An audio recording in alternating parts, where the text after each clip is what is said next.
Found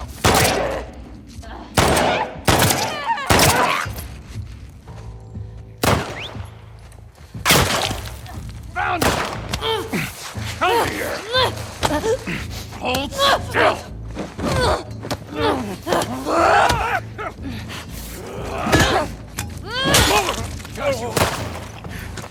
Damn, this is good. It's been a long time coming, almost 7 years of blood, sweat, blood and tears. At last the follow-up to the Colossus that is The Last of Us returns to amaze, enthrall, astound and enrage, among many other emotions.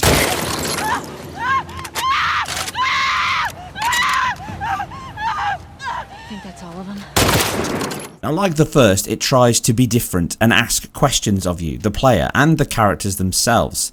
The way this all unfolds and the premise of it all is one of its biggest attractions for millions. And the new episode does push forward and take turns that, like all good medium, will not be to everyone's taste. Least of all the violence and visceral nature it takes. Far more than the first in that sense, and like it or loathe it, the focus of attention will be on it for a while and you will be discussing it. Now, thanks to an early review code a couple of days ago, I've had a chance to immerse myself in the delights it offers. Now duly weathered from that journey, I have survived to give you a taste of what to expect in a fast and focused look at the console comparisons and performance, with a slight appetizer of my much meatier dissection coming over the weekend. Are you ready? Set? Now, resolution is still largely a bipolar obsession for many, yet with an ever decreasing value in modern gaming, much like TV and cinema for years in fact. Now, nothing has changed from my counts and predictions in my preview earlier this year. The PS4 puts out a fixed, by all counts anyway, a 1920 by 1080 resolution, and the Pro almost doubles the pixel count to a crisper 2560 by 1440, just as we saw in the Uncharted 4 Pro patch. Now, the results mean image quality is cleaner for it on a 1080p screen, but the biggest gains come from a large 4K one. The boost in pixel density on the shading quality of object albedo or specular can be noticed on a 4K screen, but less so on a 1080p one. With the exact opposite on the PS4, with its dithered shading passes being almost perfect for the 1080p screen and size, but far more obvious when you enjoy it on a 4K larger panel. It's hardly bad or even intruding, just going from one to the other. It's probably the most obvious change, and certainly on things like skin tone, shadows and even foliage at times.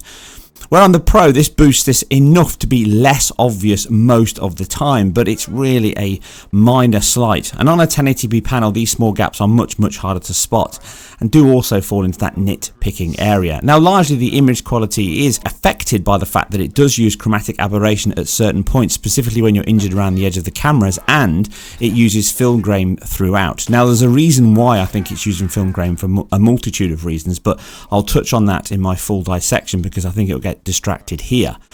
Now, aside this texture, clarity and detail, it can be higher on certain materials on the Pro as well, such as the jacket, the decals on Snow, on Dina's coat, or the anisotropic filtering at oblique angles, as you can see in some of the snow trails here on the normal maps. Now, this refinement of the IQ is welcome. Unless you are nose to screen though, the gap is much smaller than the 77% hike in pixel count it offers. Other minor changes come in particles, which can at times look higher than on the base version, and it could just be a dynamic element as well, just like those decals. And a lot of the ambient occlusion and foliage and the tone mapped corrections can be ever so slightly further out on the Pro, but it's really minor as to not really be of a concern. Core models, topography, details, textures, bone rigging, lighting, animation controls, and a mixture of real-time and pre-rendered cinematics are identical and still gobsmack you from a console that is a 2013 machine equipped with a notebook CPU that can still push these kinds of tour de force shows that, for the 5 or 6 still left in doubt, budget, talent and teams are the biggest benefit to any platform, and Sony and Naughty Dog push this forward yet again with a swan song title in poetic harmony with its prequel on the PS3. A 4K 60 PS5 updated game could be another repeat we may see as we just step into the next generation later next year.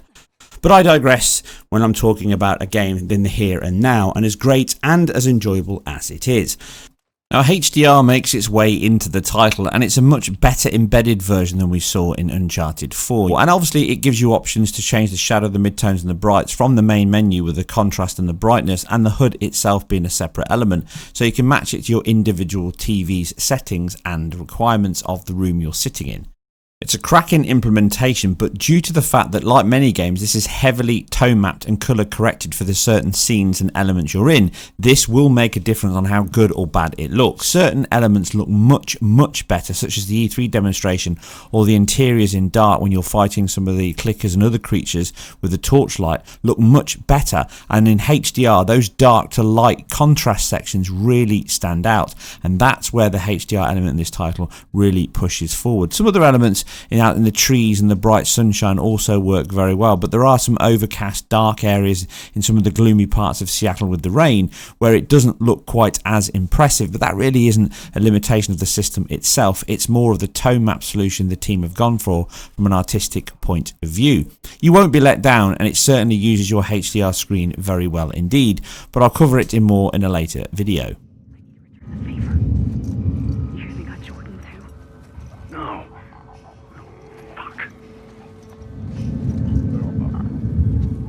The sound design, production and execution also deserves a special mention, which it gets in my full video, but ultimately the execution and delivery here is up there with the best I've ever heard. It enhances the game on a level that really doesn't get picked up as often. Every footstep, every shout, every ricochet, every bullet hole, every creature clicking, and the positioning of those really shows you how good audio is when it's used effectively. In here, you can turn all the aids off and just use the sound to pinpoint where people are, where things are coming from. And the sound design and execution consistently with the amount of ricochets, different bullet shots, nothing repetitive, it just really adds to the atmosphere overall that the game delivers again and again in its mixture of game styles.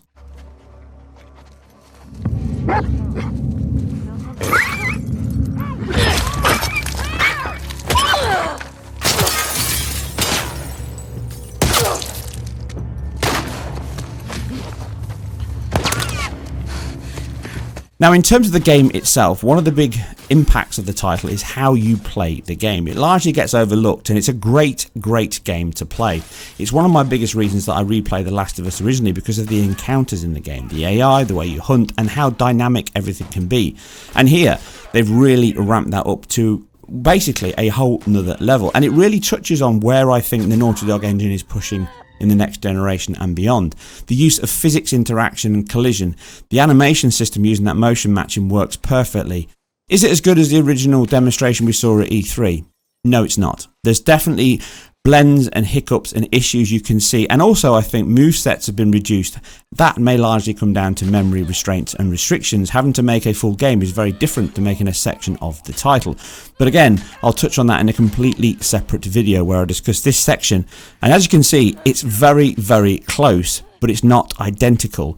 The combat encounters and the AI is better than before. It's definitely linked together in certain routines and sets you can see the characters following, but it works superbly to generate a feeling of coordinated hunting you down and finding you, and every element you saw in that original E3 demo is here. But the thing that makes the game so enjoyable, and why there's that encounter option in the menu just like there was with Uncharted 4, is you will go back and play certain sections that you really enjoyed. But more specifically, the anger, the rage, the violence and the way you can play the game is really driven on by the story and how connected you are to what's happened. And I think that's a big subject that I'll talk about in a later video when everyone's got past the game and there's no argument about the storylines. But once we're into the game itself, the other thing that's important about it is the performance. Now 30 FPS, I know many decry it, but 30 FPS is perfectly fine as a solution for a video game. It enables a great deal. And just to touch on that in the subject here you can see a comparison between The Last of Us running at 60 FPS on the exact same machine here, the PS4, and look how good and smooth it looks. But look at the quality of the textures, the materials, the character models, the density, the animation. It's not on the same level, and it's largely because it's not PBR based, or at least it's not a very good PBR based solution that's been completely moved over to the new version of the Naughty Dog engine that's being used in this generation on the PS4, and obviously will be ramped up and enhanced in the next one.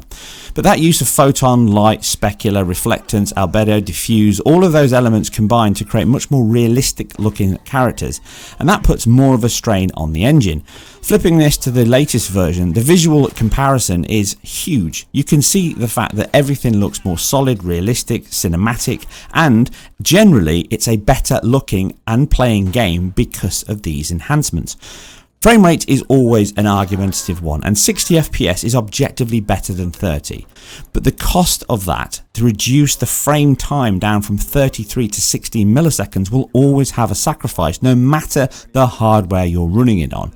And making the choice is up to the developers and not us playing the game.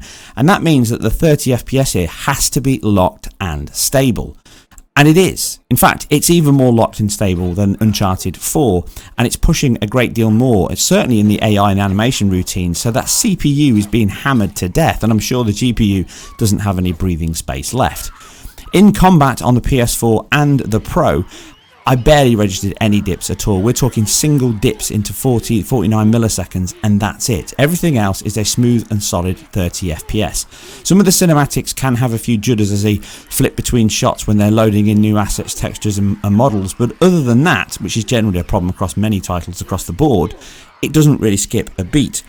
Now, there are some sections later in the game when you're involving water and other elements in the title that do have some dips on both platforms, but I'm not going to show them here for obvious reasons, but I will touch on them in my weekend video and show you an example.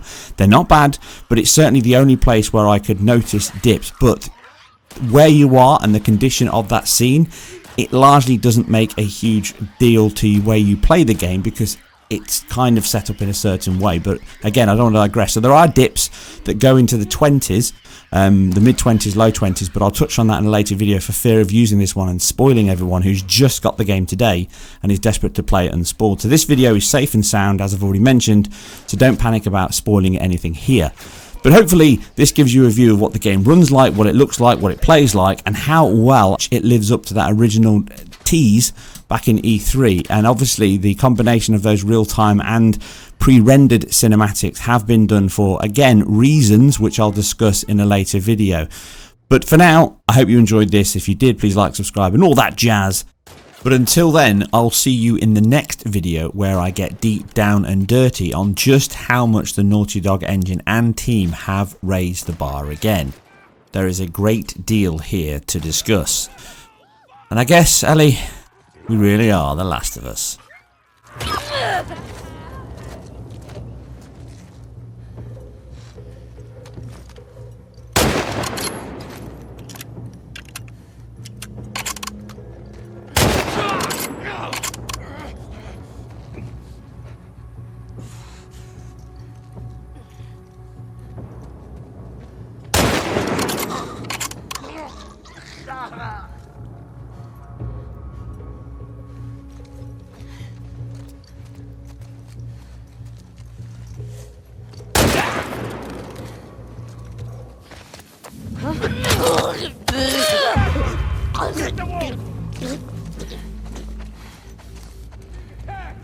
It's come from over there!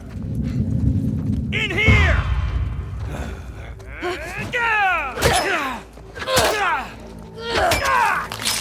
Austin!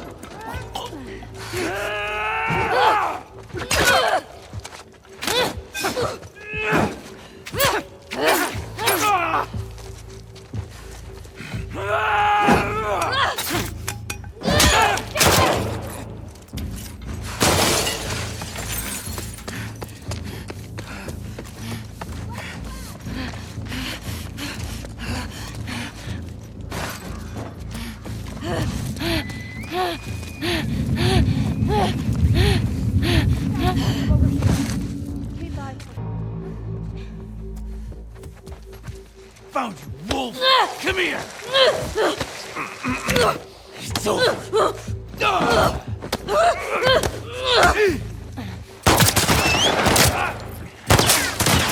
Andrew!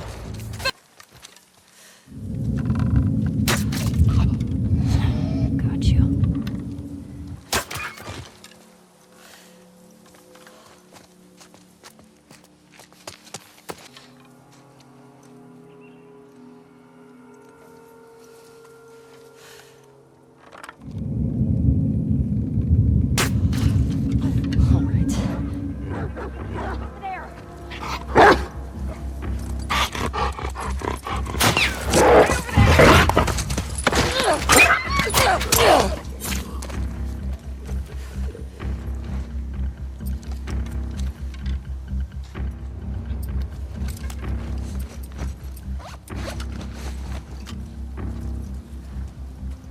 Pin her down! You got it!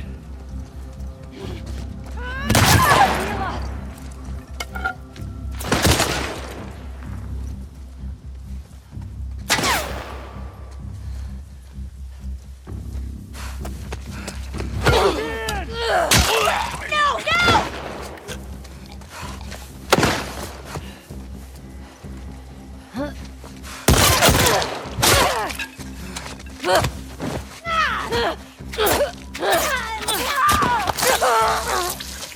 Shit.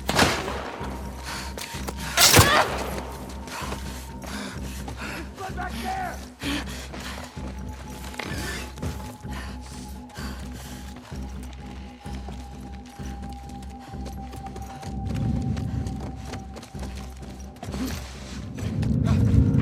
I got her! Over here!